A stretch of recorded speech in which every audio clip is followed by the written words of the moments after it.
Okay. I fixed it.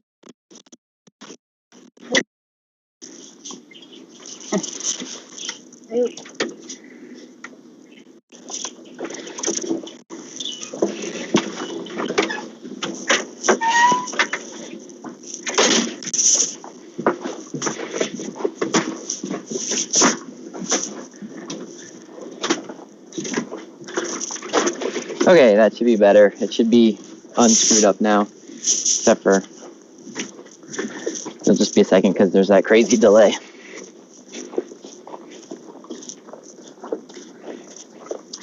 I hope I unfixed it. Ah, there we go. Great. Awesome. Spectacular.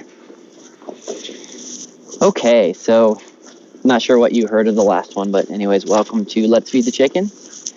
Let me switch my camera around so you guys can check them out.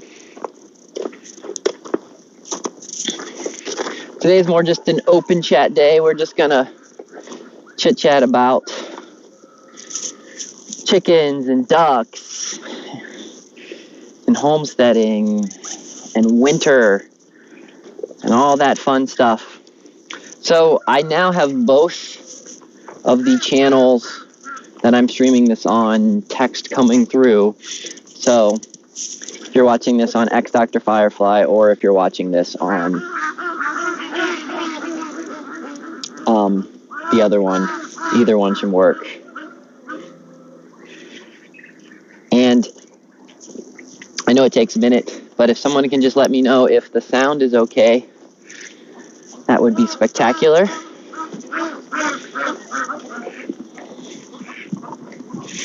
We're going to start off here at checking out the bunnies. So you can see I'm being followed. These are all the baby ducks.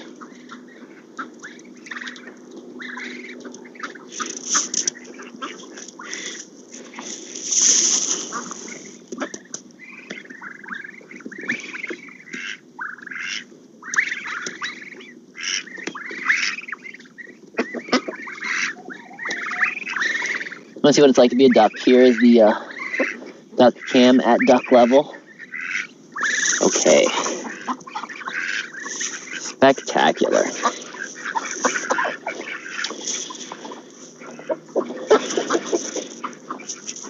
One of our bunnies that's being an escape artist today.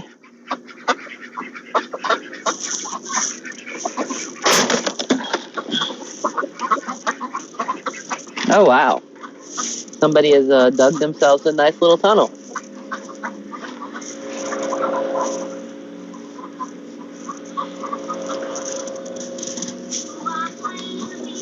Get some light in here.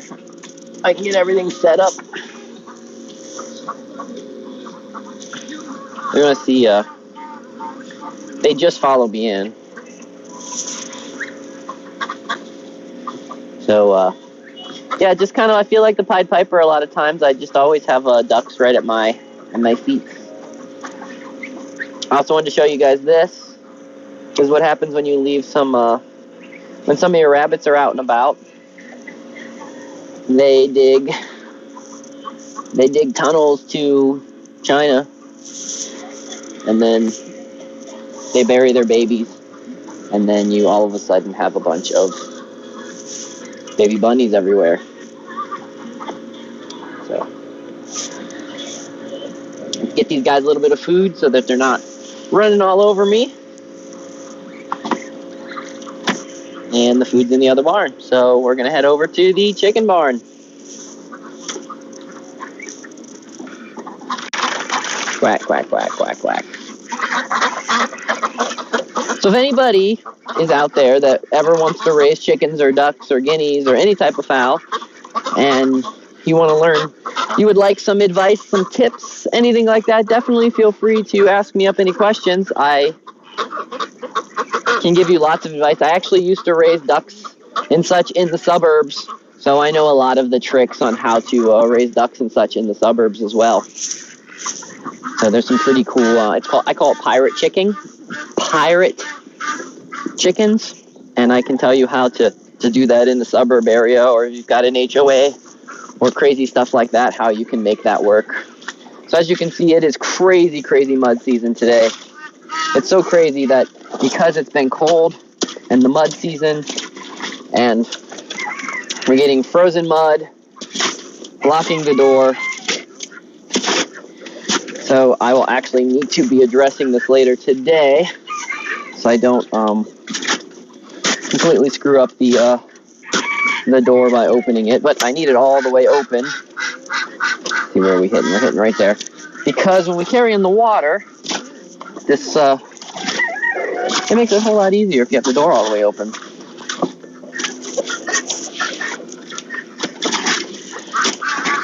So down and dirty of what it's like, the challenges every day of being a farmer. Okay, let me see if the water's in here that I'm looking for, and it is not. Are the water buckets in here? No. Okay, I'll get you some in just a few minutes. Ducks! Uh-oh. Something happened there. I hit the button. Okay, we should be back. Great. A raindrop fell perfectly on the camera and made the screen go out for a second, so that was not bueno.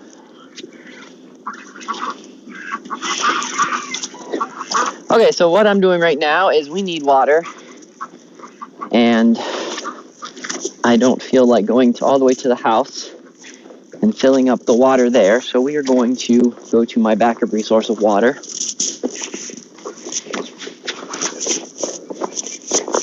And because I'm carrying the phone, I will only be able to do one at a time, but I usually carry two of these. These are roughly about 5 gallons. They're actually a little bit more with the way we fill them up. But we need a handful of these every day to feed, to water the chickens and ducks. So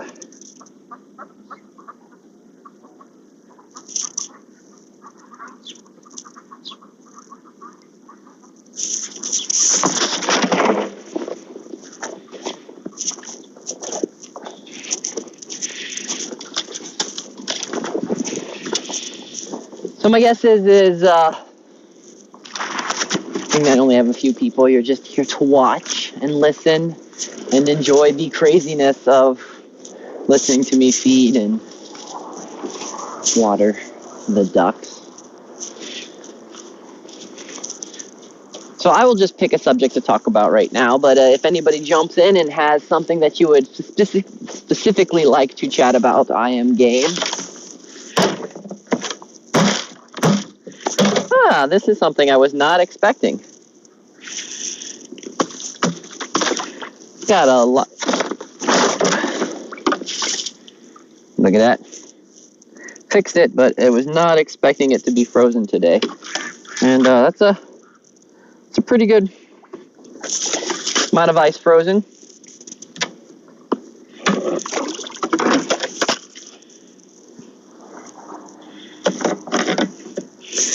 The cool thing is that because it's frozen, it gives me a nice shelf to be able to, actually I don't want this to fall in, so I'm going to put this in my pocket right now.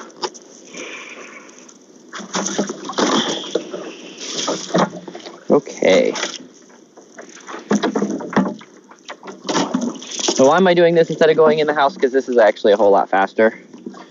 In most cases, it's a whole lot faster to fill it up in this giant tub of fresh rainwater than it is to go in the house and collect the water from in there.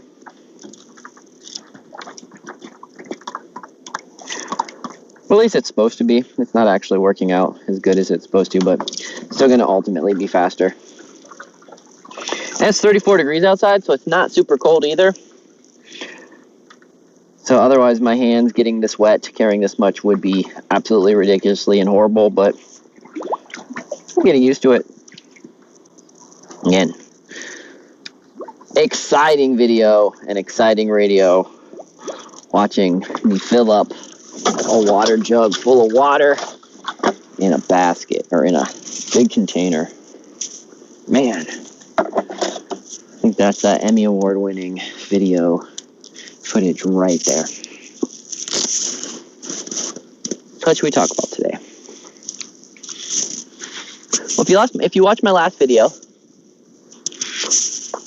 on the replay, or you watch the videos from last night, last night I did an experiment with the moon to try to see if I could, with my thermal camera, if I could see if it was red, if it was warm or cold. And the thermal camera was telling me warm, but I don't know why it was telling me warm. I don't know if that's just what it does with light, because it was, LED lights show up as warm, and the heat coming out of the house shows up as warm. So just unaware if that was the reason or not. And did the experiment. I put 2 jars of water, one in the shade and one in the sun, or one in the moonlight. Let them sit out there for 15 minutes. Check them. They were the same temperature. Check them again in 30 minutes. And again, they were both the same temperature. So my conclusion there was, in that very short period of time, there was no difference between something being in moonlight and in the shade. Now, it was 19 degrees outside, so I'm not sure if that had anything to do with it. And I have no definite answer. That was just what I saw from the experiment. Into the barn for a second.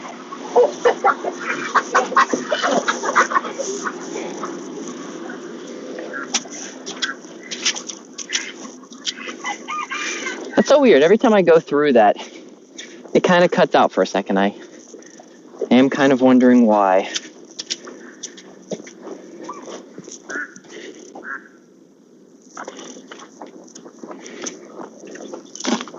Okay, time to get another one, because we usually need about 3 of those. So no definite explanation on what the moon is. The moon warm, cold, energy of anything of that sort. It does look pretty interesting under a thermal cam. I should do an experiment one day and put this in, look at what the sun looks like under the thermal cam. I have not done that yet, so I will need to try that out. That might be an interesting experiment as well. We will see, we will see.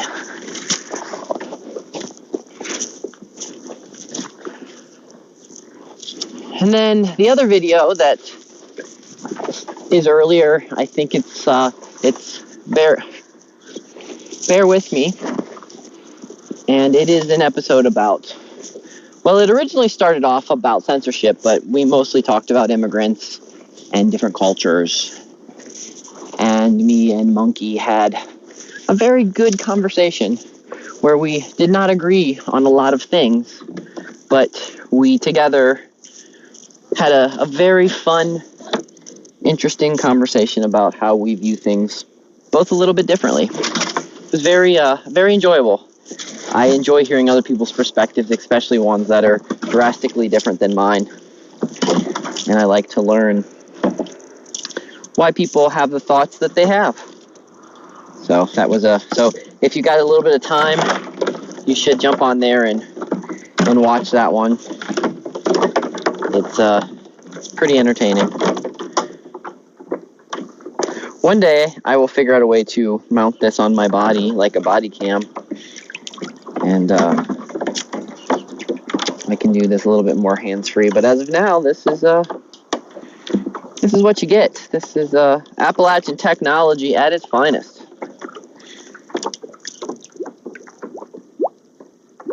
Super exciting. Again, riveting streaming. Let's watch a bucket being filled live on air with a 18-second delay.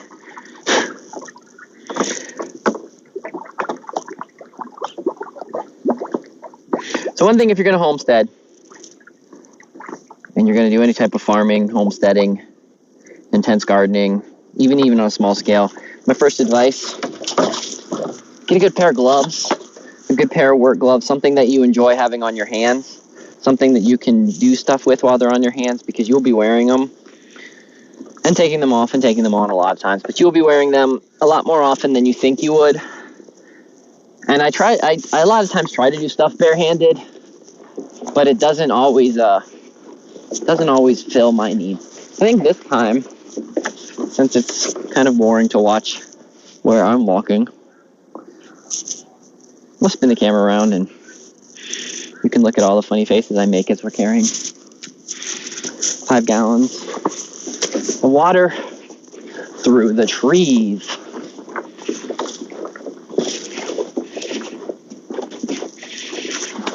Yeah, I'm not sure which is more exciting.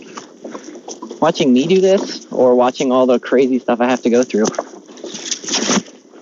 Either way, again, we're talking about spectacular streaming, video, radio.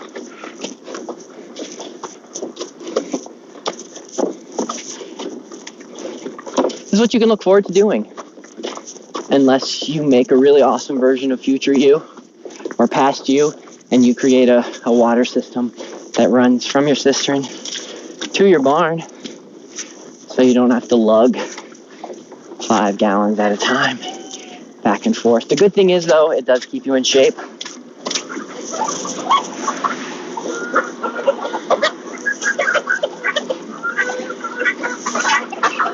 Into the duck barn, or the chicken barn. Which one? Is she sick? That's weird. Doesn't it look like a rose comb, but not? It does. It also looks like she had feathers growing through the rose comb. But she's never had. She was the mom to the babies, I think. Oh, you know what? What? She had a poof on her head, and that's just the poof's gone. Maybe she's molting, and the poof's gone. Oh. Okay. And so they do have a rose comb, but when they have the rose comb with the poof, it's not. It looks cooler. Okay, guys, one more of that awesomeness. So during the winter, some more advice I'm throwing at you. Or as the Bears would call it, I don't know if this would be gravy. This would be a little bit of butter, because it's not going to be useful for everyone. So there's a little bit of butter for your biscuits.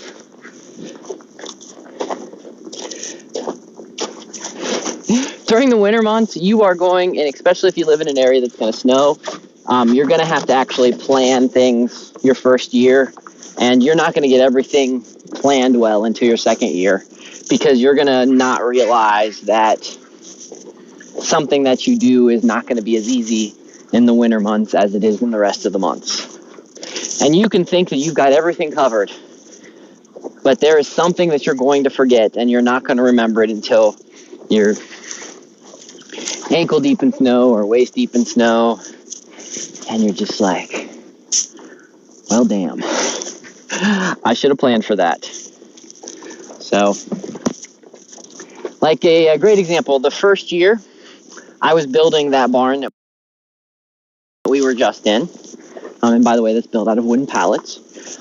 I was building that barn, and it was late October. This was 2012 when Superstorm Sandy came through. I was building that barn, and I knew it was going to snow a little bit, so I prepped the chickens outside with tarps and things of that sort. And then we got 32 inches of snow. My barn's not built. My chickens are buried completely under snow. At least they're under a tarp.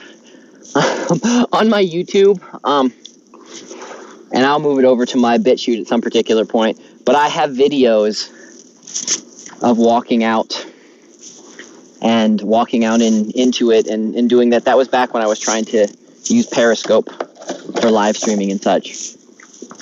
And you had to crawl into the snow, and you could barely see the chickens anywhere. It was absolutely insane. We didn't lose any chickens, and we did prep very well with the tarps and the tents, and that actually turned out to work very well for that particular time. But man, it was not what we were expecting. It was a crazy amount of snow for that early, and yeah, it was just silly planning. So that was that adventure that particular year. Another year, the way we run power to the building went out, and so I had to I had to create a extension cord. Luckily, we always have extra wires and such sitting around. So I had to create an extension cord, and we had to rerun power out there during an ice storm. And the reason I keep power out there is I want to make sure that the lights and such are always working, and the radio, because the lights and the radio are the two key things that I find very, very vitally important when raising my chickens. So we had that fun, crazy adventure to work on as well. Whew, got my hand a little wetter that time.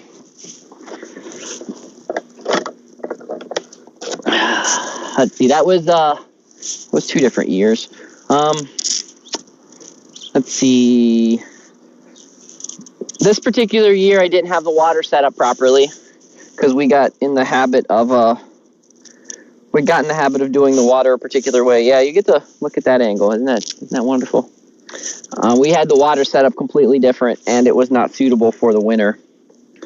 So that was interesting. It didn't turn out the way I was hoping it to. So right now, that's why we're doing this fun adventure and making it a little bit different. I do plan on, we're going to have a couple nice days as in not snow on the ground and probably in the 40s. So we're going to have a couple nice days. So I think I'm going to I will show you my cistern.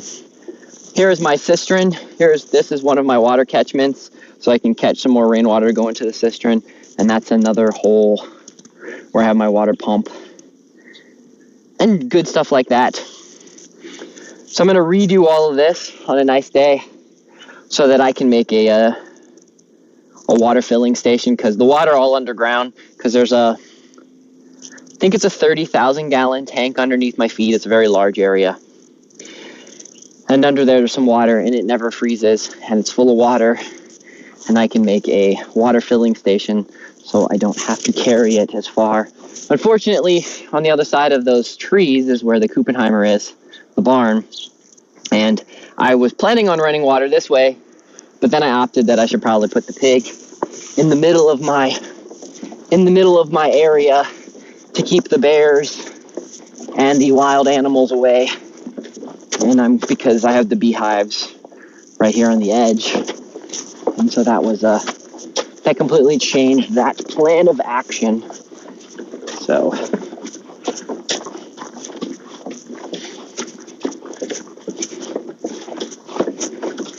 I gotta do some rearranging of this. I'm happy with what I've done here because it's not quite as muddy up here because I've definitely moved most of the water down that way. But I still have some other major tactics to do.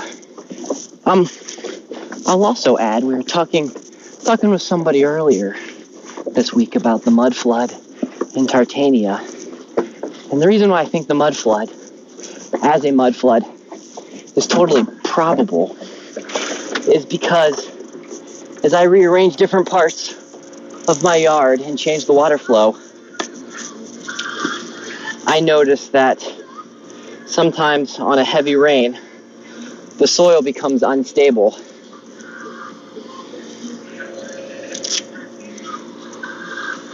The soil becomes unstable, and you can have the mud so it sinks, and then the mud will slowly creep over and cover everything. It's really intriguing because if you dig down, you can actually see where over the course of just one season where the mud makes a completely different layer, and it's actually really thick in a couple spots. So I think something with the mud flood, the Noah flood, I think something there is definitely probable. Move this right up here. Something there is definitely probable. So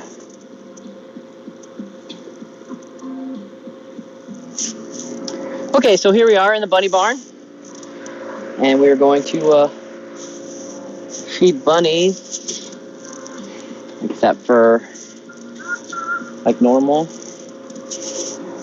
Oh, there it is. There's what I'm looking for.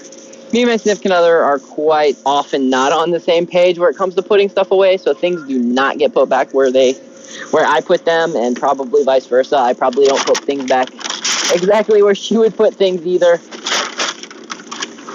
And I will tell you that that's another thing that you want to get early in the game. You want to have homes for things, because the more homes that you have for things and the easier you can figure out where stuff's going to go, the better it is. So, and it really, really makes a world of difference by how you choose to do things. So I also noticed that for those that are new to talking with me, I am fluent in sign language, and I use my hands a lot when I talk. And I occasionally notice myself throwing up different hand signals and hand signs and such. Most of the time, I'm either throwing a letter up or maybe abbreviation of what the word is that I'm going to say or that I'm talking about.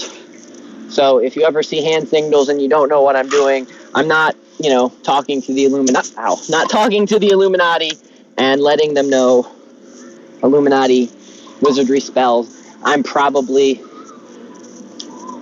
just using sign language. So I think I was, if anybody was in the chat, the Ugly Jews chat last night, and if you don't follow the Ugly Jew, you should. It's the Ugly Jew on here on D Live. You should definitely check him out. Super much fun at night. Super, super fun. But we were in the chat, and I was telling them the time that I got out of a ticket after I got pulled over because I just never said a word. I never said a single word, so I didn't lie. I never said a single word. I smiled. I signed a few words, like what and how, that's hungry. But I signed a few different words, and I don't even think I was actually making sense because I was kind of nervous if it would work. Never said anything, had my driver's license and insurance ready there. I smiled, I handed it to him. He said some stuff at me. I just looked at his mouth and looked kind of confused. I handed him the stuff. He went back to his car, was there for a few minutes, came back, wrote on the bottom of a piece of paper, "You're free to go." And I waved, and I said, "Thank you." And I waved, and he got in his car, and I drove off. And what's great is I didn't lie. I said nothing of importance because I never said a single word. And so I don't know, I can't promise you that that'll be a way to get out of tickets or anything of that sort. It's just an experiment that I tried. I'm very, I'm really bad with authority. I'm doing very well today. I'm doing very, very well. How are you doing today? I hope you're having a super day out there on the other side of the Mississippi. Actually, are you on the other side of the Rocky Mountains too? I think you are. I think you're all the way over on the wrong side of the United States.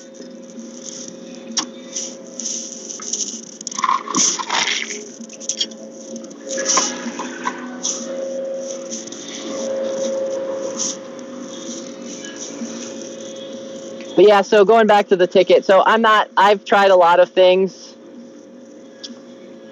Another time I got pulled over, the cop asked me. Another time I got pulled over, a cop asked me where I was going. And I look at him and I go, "That way." And he goes, "What's that way?" And I said, "Probably an exit I'm going to get off. I'm just not sure yet." And he's like, "Well, where's your final destination?" And I said, "Hopefully heaven, but not anytime soon."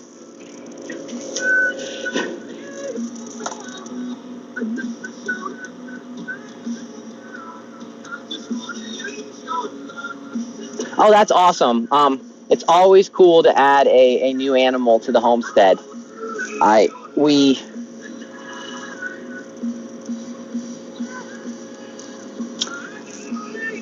trick is if you've got eggs, if you start teaching your young kitten how to eat eggs, it's actually also a really good nutrient supplement. But the cat will realize where the eggs come from and be a little bit more protective of the chickens or ducks or stuff like that. So that's actually pretty cool.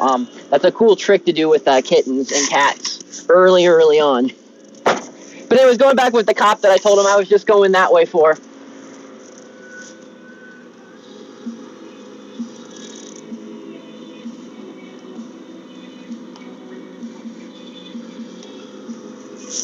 Yeah, I will definitely do that for your cat. I hope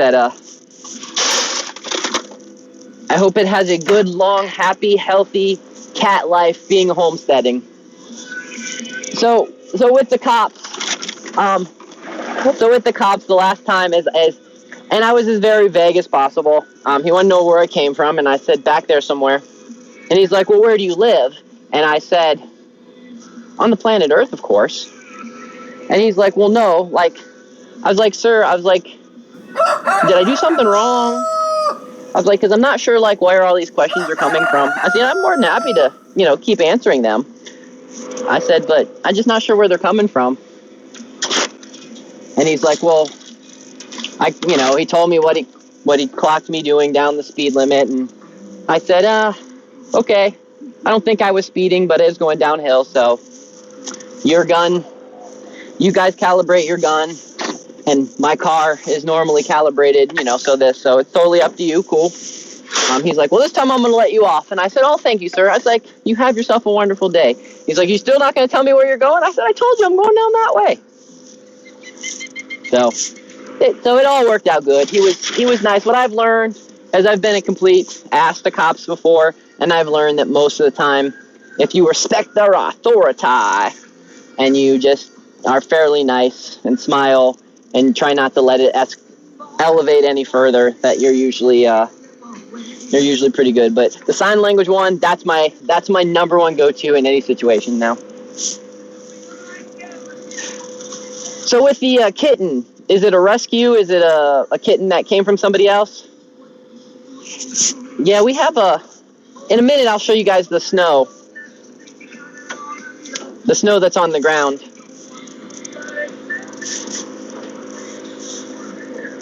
Did I get these guys yet? I did. I got them.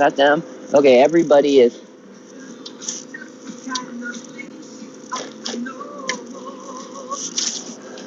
Yeah, we got a kitten last year, and we lost one of our really special cats this year. He just all of a sudden got real sick, and put him up in the little mountain cemetery that I have. And I will say, there's something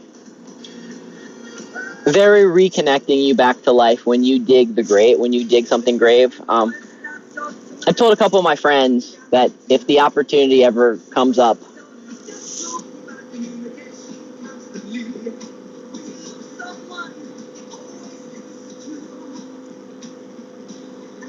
that's cool. I'm glad that your cat is.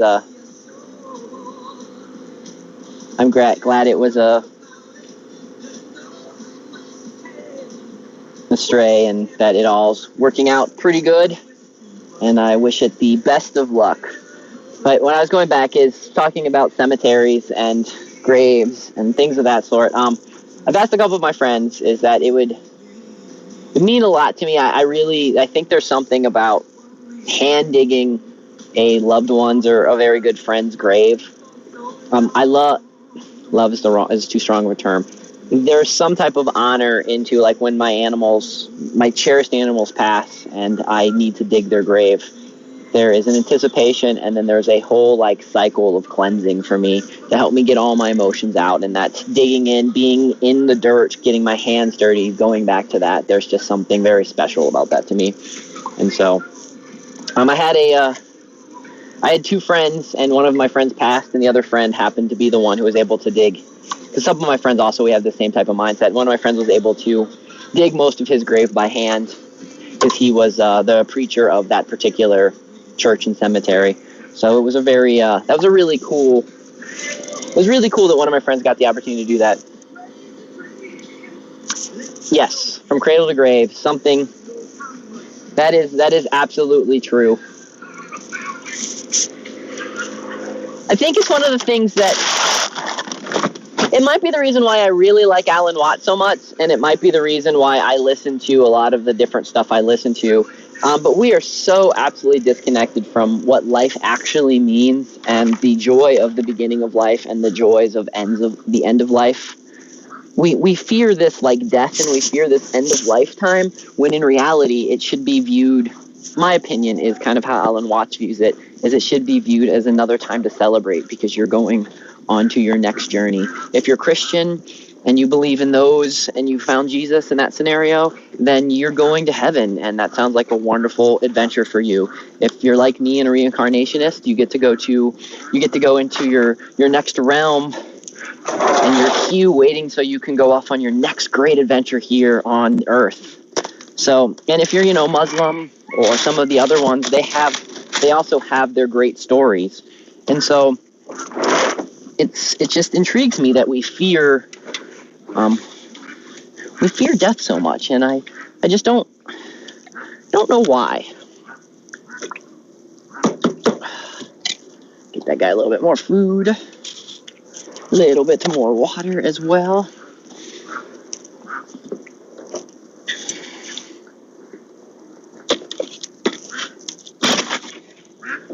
This one's broken. Okay, so back over that way to get another water thingy. Thank you for the diamond. Thank you so much. And you're at yes, and the truth. That is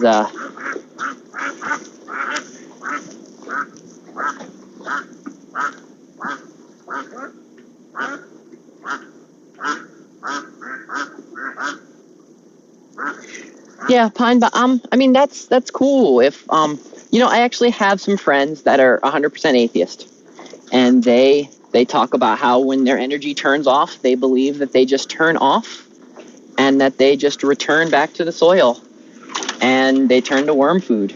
And if that's something that you want to believe, or that's something that others people out there believe, that's great. It also sounds like it's a really great resting time. So Alan Watts, and I don't.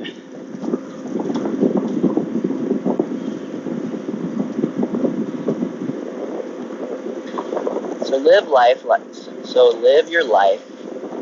That's the fear of death can never enter your heart. Okay. Yeah.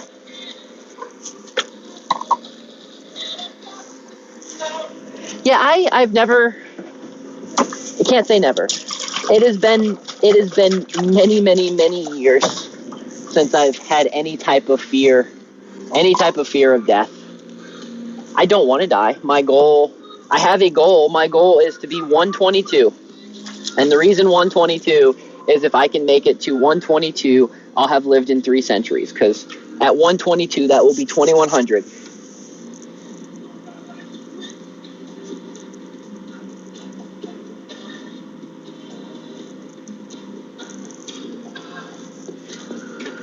Monkey, that is great. If you ever want to have a spiritual conversation about how I view things based on how I view nature and the cycles of nature, and how nature actually proves to me that energy never disappears and that energy keeps going, and why would we as human beings be an exception to that, we can have that conversation. And if you don't want to have that conversation and you're happy with your beliefs as well, that is great as well. I was an atheist at one particular point. I was a lot of stuff at one particular point, so I should make sure I cover that base too. After I went through my gamut of believing in religions, I actually became an atheist, and then nature actually brought me back into being a spiritual being as well. And what I see every day and the energy around me. But if that's something you'd like to have a conversation with, we can definitely do that. And if not, no worries. And this is open to anybody that's watching this. If you ever want to have a fun woo-woo conversation, no judgment, I am always game on that. I have studied a whole lot of major world religions. And I have, for a lack of better words, looked into... I think the simulation theory is rather intriguing.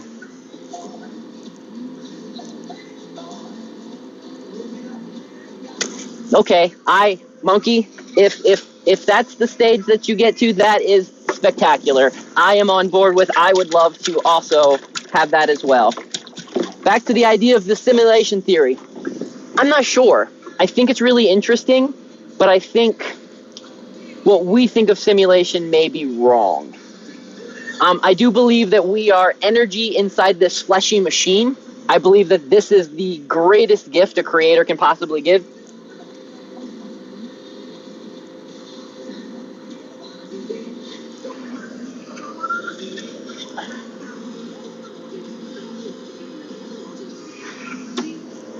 I think that this fleshy machine we get to play in is a great gift. And learning how to use it, like as Monkey just said, finding ways to reduce the anger and the hatred that's in our bodies can free us in a lot of ways. But this is my idea system. I'm trying to shy away from using the word belief right now because the roots of the word have things that I don't really like anymore. So I'm trying to use different words, but occasionally I will still, habit-wise, I will still use the word belief. So I think that we pick our adventure. It's a choose your own adventure. And we pick up some parameters of things that are going to happen, in our life when we come out down here to earth. And then we with what I call source, but a lot of Christians or other religions call God. So we have a conversation with source. We decide what lessons we want to learn, what adventure we choose, kind of like putting a cartridge into a video game. And then we play the game. So that's where maybe you could call it a simulation, but it is so real that when we die, I mean, the game's over. You get only one life. There's very rarely are there any ways to re-up or anything of that sort. So, and we had the conversation with Source because maybe as a soul, there's important things that we need to learn, and there's certain things that we need to get to. And we just keep playing because billions and billions of different ideas of continuously playing and things of that sort. Now, Alan Watts, if you listen to some of the things, it plays on Alan Watts every once in a while, and he talks about how it could just be regularly dreaming, and how if we had 100% control of our dream, we would make the perfect, spectacular, awesome dream. And after we did that for endless amounts of nights, we would then start challenging ourselves. And then we would slay dragons and do things of that sort. And then it would get to the point where we would trick ourselves into knowing that we don't know that we're dreaming, so we can see how we can handle that scenario. And so I kind of think that is how we're at that particular point. I don't know if there is a singularity. That is,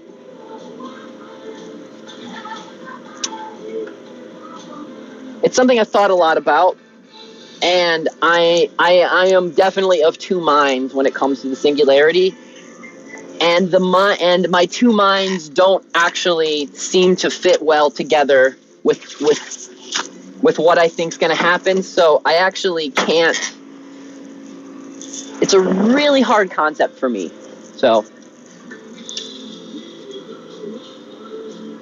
yes, I've seen the film Waking Life, and that is I know what you mean by that.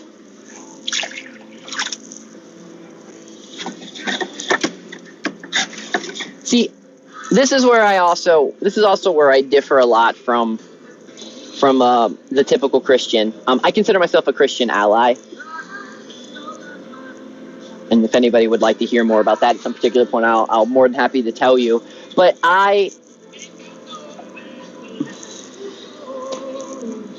life is an amazing movie, absolutely. And Waking Life is too, but just real life, what we're living in right now. It's an amazing movie if you sit back and you review what you've done in the past, and you think about how the awesome things that you've done in your life. It's an awesome video game. It is. Everything about your life is amazing and awesome, and I believe is the greatest gift you will ever receive. And I think that it's the reason people say, well, why would God let bad things happen to good people? Or why would he bring up so much anger?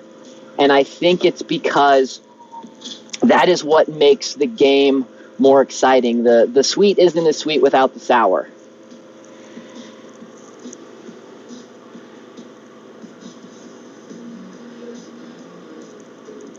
Yes. Yes, absolutely.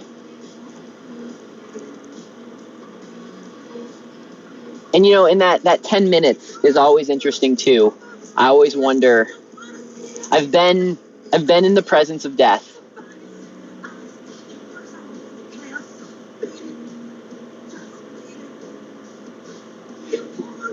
So, and when you say recycled back into the matrix, I understand what you're saying, and I use a slightly different language because I don't view it as recycling, because I have there's your spirit, your body, and your soul, and they're like a tree. And your spirit is the leaves, your body is the bark and the shaft of the tree and the branches, and your soul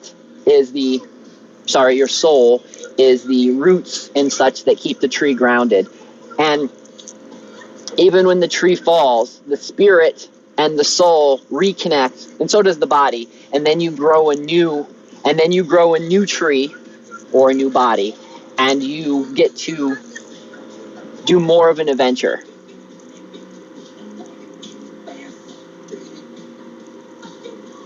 Sure, I don't know what happens in the afterlife, and I am open to hearing lots of great ideas, because there's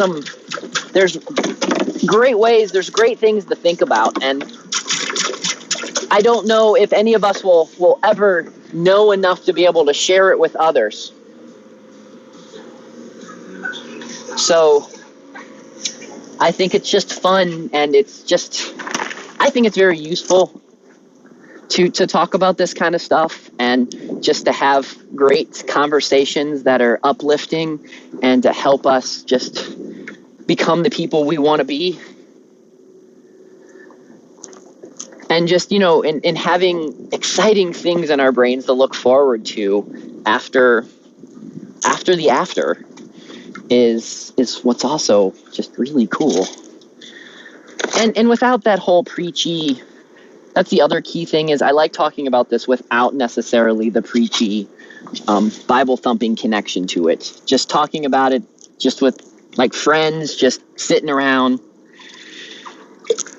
just speculating what's awesome about the such brain activity. Okay, yes. That is a very simple way to say what I'm trying to say. That's covering the camera. We'll spin around again. Okay.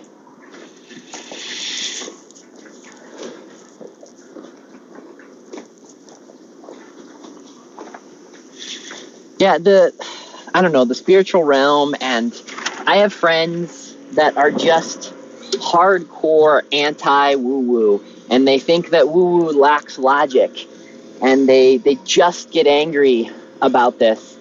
And I think there has to be something. So many people are so drawn.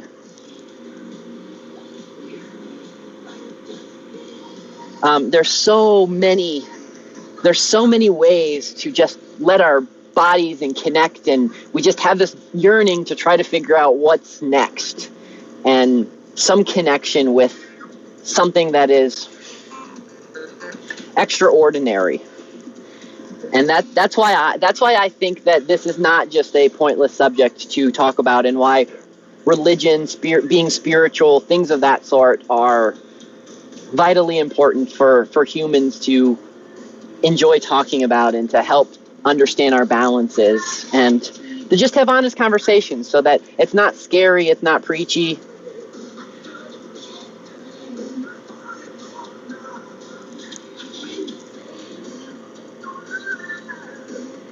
Yes, exploring other people's minds, I think that's a very important part of it as well. And it's just fun to share this mind energy with other folks. And even though, we have folks like Monkey in here who has a slightly different belief than some of us, and that's great too. There's so much that even an open-minded agnostic or agnostic or even atheist can add to this conversation. Sometimes that little ounce of logic and that little bit of grounding can help recycle and make things make sense. Like being buried in a pine box in the ground. That sounds awesome. It sounds like a great way for your body to give back to and re-nourish this planet that has done nothing but nourish you, and you don't need this machine anymore, so you can give it back, and you can let it give energy to the fertilizer and energy back to the other planets or the other things. Yes. As soon as I find it, I'm going to link it into I'll actually probably play a little bit of it, but I listened to this spectacular audiobook that was explaining it. So it told a story, and then it went through the story and told what was going in the minds of every single person that was in that story. and how they were viewing the same event slightly different with their bias and how they view another character in the story. And it was just so eye-opening to realize that, like, your mom or your partner or your child or your best friend can view you and a situation so distinctly different that it's not wrong. It's just, it feels very foreign. And just thinking about that and how spectacular that is, it is just wow. And I have it saved on one of my thumb drives, and I've been searching for it for about a couple days, but I have so many thumb drives. So as soon as I find it, I will make sure that I link it, or at least link to if for those that might want to download it, I'll link it into a Google Drive or something. It's just a great. The story's not great, but it's not about the story that they're telling. It's about the different minds that are in the story, and it's just great. Yeah, it is. There's not a lot of books that have changed my mind on things. That is one of those. But what's so interesting about that is it did not change my mind anything about it while I was reading it. I got through the book and I thought, yeah, it's a pretty interesting book. And then I was having a conversation. I'll get to you in just one second. Then I had a conversation with my mom, and we were talking about something, and my little sister was there, and all three of us were talking about a scenario, and we just viewed it so the same event that we were all present in. It was just so interesting that we saw things so distinctly different. So I don't know the shape. I don't know the shape of the planet or the plane, whatever you would like to call it. This realm is what I usually refer it to. Don't know the shape of it. I am not convinced that we are moving. There's nothing that's proven to me that we're moving. To me, it looks like the stars above me are moving. And so that's pretty much where I'm at when it comes to that. So if we are moving, I think we could be growing, like breathing. So I think we'd be like this. So even if we are a flat disc or we're a flat square or if an endless plane, if we are moving, we're moving more in like a heartbeat type shape. And that actually what could be controlling the difference in climate or the reason why the sun changes its distance and things of that sort. So that's kind of where I'm at if there is any motion. But that's again just nothing more than just a theory, and I don't know. So I'm perfectly fine saying I don't know, and maybe I'll find out, but who knows? I do think it's important to open people's minds and let them think and let them make up their own minds on why they believe what they believe. But I think that having a solid answer may not be something that is knowable.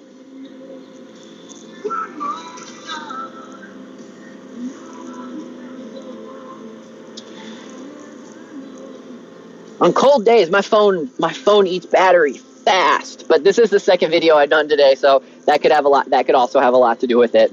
But I still have about 15 battery life left, so that's about at least another 10, 15 minutes that we can go on and have wonderful conversations with you guys. And again, thanks everyone for jumping in and just having these great, lively, wonderful conversations.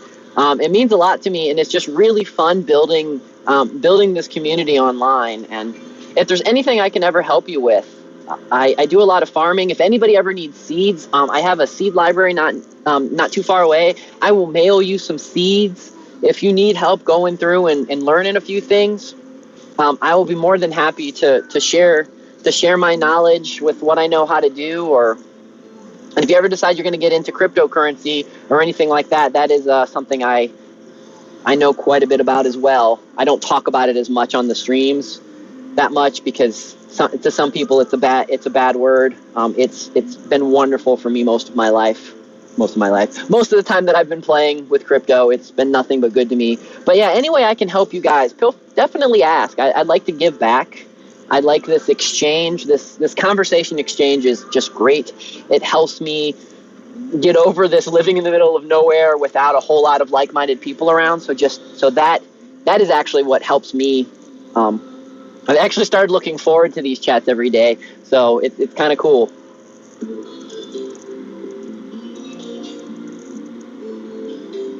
Yes. The only thing I do need to know a couple things about where you're.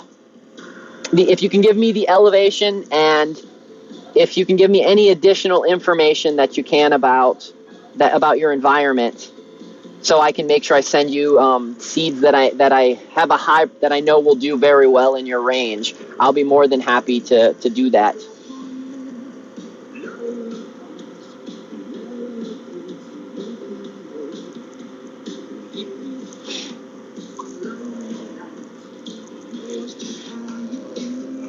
Yeah, the elevation is what I've noticed, and getting plants, especially trees or larger stuff, to stratify to where they want to live. That's the biggest issue that I've noticed. I've tried to bring some plants that were from sea level and bring them over here, and they didn't do as well as the ones that I spent some time stratifying, and ones that came from an elevation that was within a closer range of mine.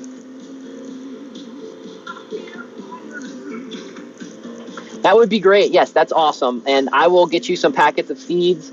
And if you don't belong to my Discord, there's a link somewhere down over here for my Discord. And if not, you can email me. I'm at 3,500 or so, but the top of the mountain is about 3,700 or so. So those are all anything from about 3,000 to about 4,500 will do well here. If it's quite a bit lower, quite a bit higher than that, then if you just let me know, I just need to do a little bit of stratification, and I know a few tricks on how to do that.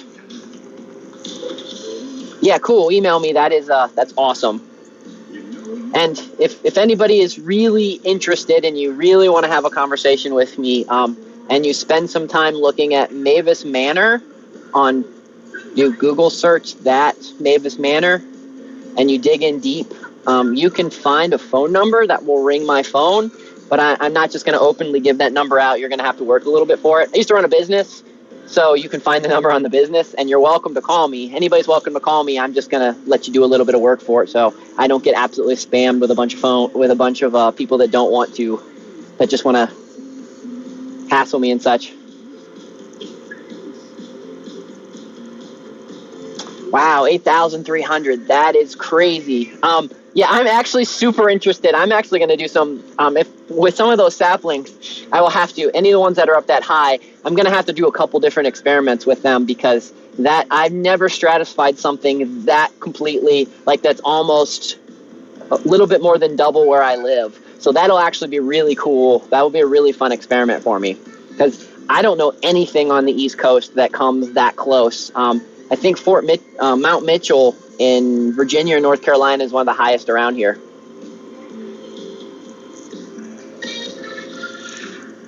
And when it comes to plants and seeds and such, is there anything particular you're looking for, or something you really like? And I will, do you want something that's edible? Do you want something that's pretty? Do you want something that has a long shelf life? Do you want something that is like crazy heirloom that you won't be able to find anyplace else? You just give me a little bit of parameters, and I will find something that'll be really cool and zip it off to you.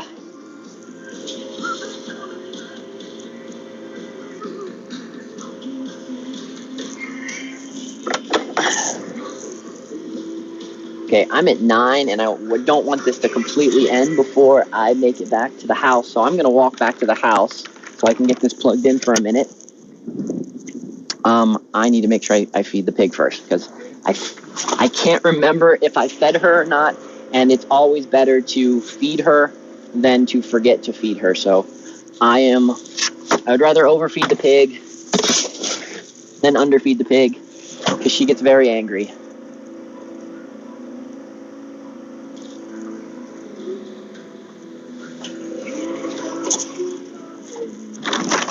And do you know what the temperature of your greenhouse, or what temperature you plan on keeping your greenhouse at? And is your greenhouse, and if you've never heard of a wofati is a greenhouse that's buried into the ground, and the roof of it is acclimated to the winter sun, so that during the winter months, the sun gets down there and uses the ground as a thermal mass. And since the greenhouse is buried a couple feet down, if possible, it helps keep the greenhouse naturally warmed.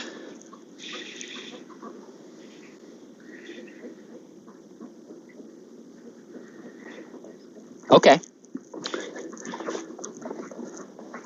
I will actually get you some I will get you some local Appalachian ginger that I know where it's growing. It's not the same as the ginger you buy in the store. And you ever heard of Jerusalem artichokes? None of these are actually seed; they're actually roots. Jerusalem artichokes they're really cool. Plus, I'm actually kind of super interested if Jerusalem artichokes will grow where you live. I've got them to grow all the way down in Tampa Bay, Florida.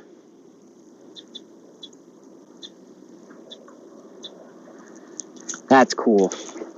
That's cool. But yeah, I sent some Jerusalem artichokes down in Florida, and I have some friends that had them grow down in Florida, and they did really well. And they're a natural Appalachian vegetable. So I will put together you a care package with some of those as well.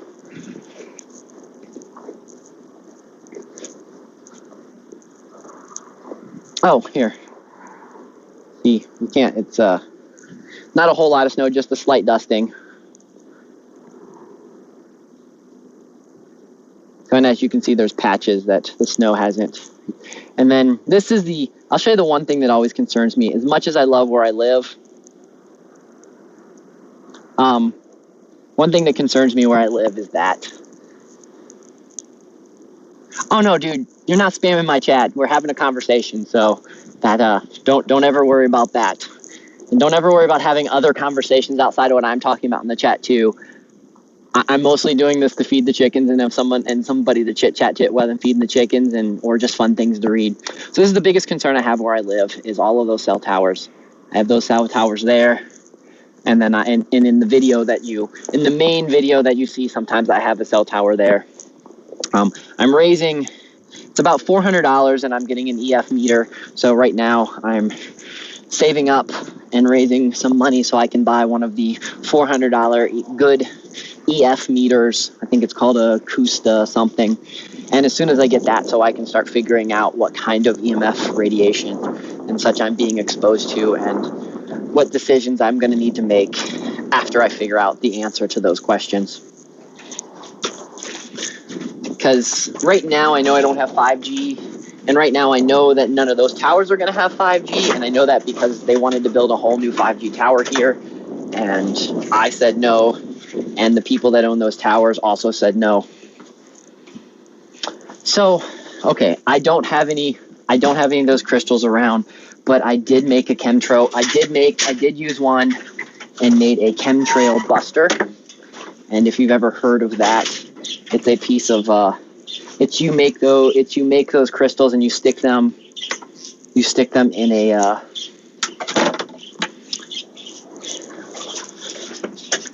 you stick those in a pipe, in a metal pipe, and you stick them up towards the chemtrails, and it's supposed to bust the chemtrails up. And I have seen that work firsthand. I've also wanted to try to set something up. There's supposed to be chemtrail blockers that's supposed to help with all of the chemtrails and such up there. So we're going to try a quick little experiment here. I'm going to hope it works, so I don't have to necessarily end this feed right this second. So it's going to be a lot of playing around with experiments for a moment. So I'm going to try to see if I can get this all playing around with experiments for a moment. So I'm going to try to... You know what? I'm just going to end the feed, and then I'm going to restart the feed in just a minute so I can chit-chat with you and still charge my phone. So I will be back in less than 5 minutes. So anybody that's watching, feel free to come back in just a few minutes.